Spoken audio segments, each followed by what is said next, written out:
What is up, everybody? Happy New Year, happy 2010, 2010, whatever you want to call it.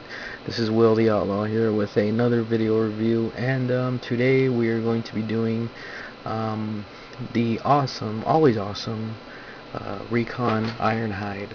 Um, as you can see, he is not so much of a remold. He is a redeco with slight variations when it comes to the mold itself. Um, as you can see, he does have he is the same GMC top kick. However, he does have the added grill, floodlights, little rails up here, where he's got some extra weapons attached, which look, while they do look kind of unrealistic, they do look very awesome, especially considering Ironhide's character as a weapons specialist. The mold itself, you can see it does have on the doors molded a metal, kind of like metal armor detail on there, and it even has an open window here, which even though you can see robot kibble in there, to me it just looks cool. And as far as the mold, that's about it. The coloring is one of the major contentions among certain people. When I first saw it, I really didn't like it.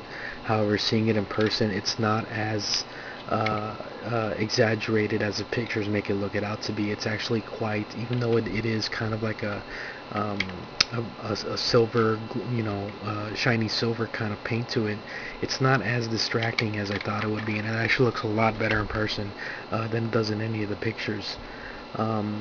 Other than that, this guy is the same, basically the same vehicle as the original Ironhide, and quite possibly, my favorite Voyager mold when it comes to the Transformers line, original movie line.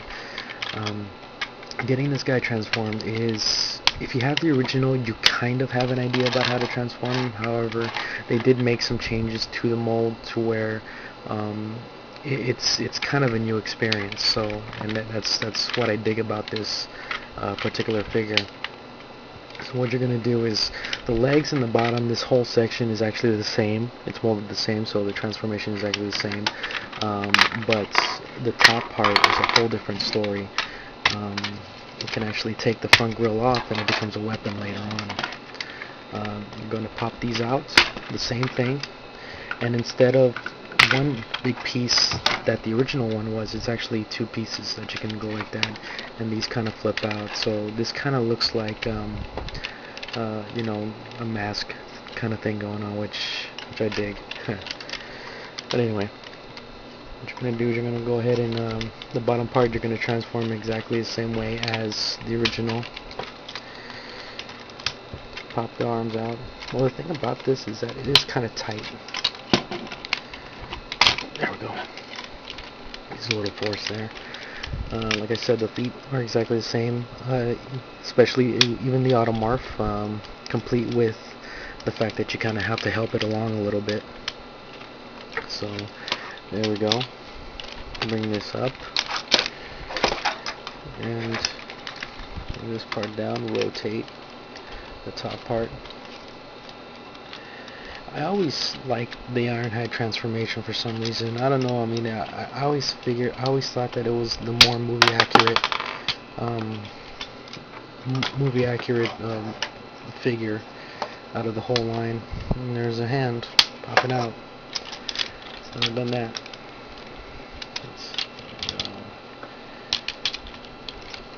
Okay. Now here's another difference. What you're gonna do is, this part, just like the original, comes back like that, and what you can do actually is bring this around, and then this part can rotate around like so, and it fits like that, and it actually creates a better in the original, like the kibble was all the way down here, but in this one it's kind of compacted up here. And there's also a little peg right there. I don't know if you can see it. There's a little peg right there that you can snap that in there, and it holds it a lot better than the original one did. And of course, the everything else is just the same. Just fix it up, and there you have Recon. aka Jungle Attack, aka Firestorm, aka whatever you want to call it, Ironhide. He does kind of look the same. I mean, he does have different colorations all around him. Kind of more of a plain, kind of less colorations when it comes to the molding. You know, the paint apps are not as much as I would have liked. But the main difference, which I think is a lot better improvement, is the head mold, which is more movie accurate. It is done in kind of a gray plastic with silver paint apps. But I think it looks great. And another thing is the fact that it is on a ball joint. So not only does the head look better, but it's got better rotation. It's not on a pin joint anymore. It's on a ball joint, so you can like move it around, and it just looks really, really cool, and I'm really digging it. All these weapons, he comes with all these weapons and everything. And the thing that I really, really like about this figure is the fact that all these weapons, even though there's a lot of them, they all combine, or most of them combine together to form basically an arsenal, a one-bot arsenal onto him. For example, this thing can attach right here. You take this gun right here and attach it right to that gun. Then you take this cannon, this rifle, and attach it to this right here. This little bayonet can attach to the barrel. And this one, this little Rambo knife, can actually go into one of the arms or one of the hands, and basically just have him like that, ready to kick some Decepticon butt. And he looks very, very cool and awesome, and like this is I think the perfect version of Ironhide, because since he is a weapon specialist, he's got all these different kinds of weapons and everything, and he does come with a missile, which it's alright. It would have been better if it maybe looked like an arrow or something, because this does attach to the whole crossbow thing.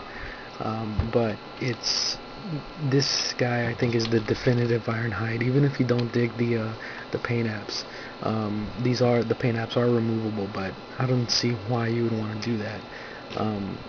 For the movie verse, this is the Ironhide to get. If you missed out on the original, if you missed out on the various repaints that he had, this guy is just awesome.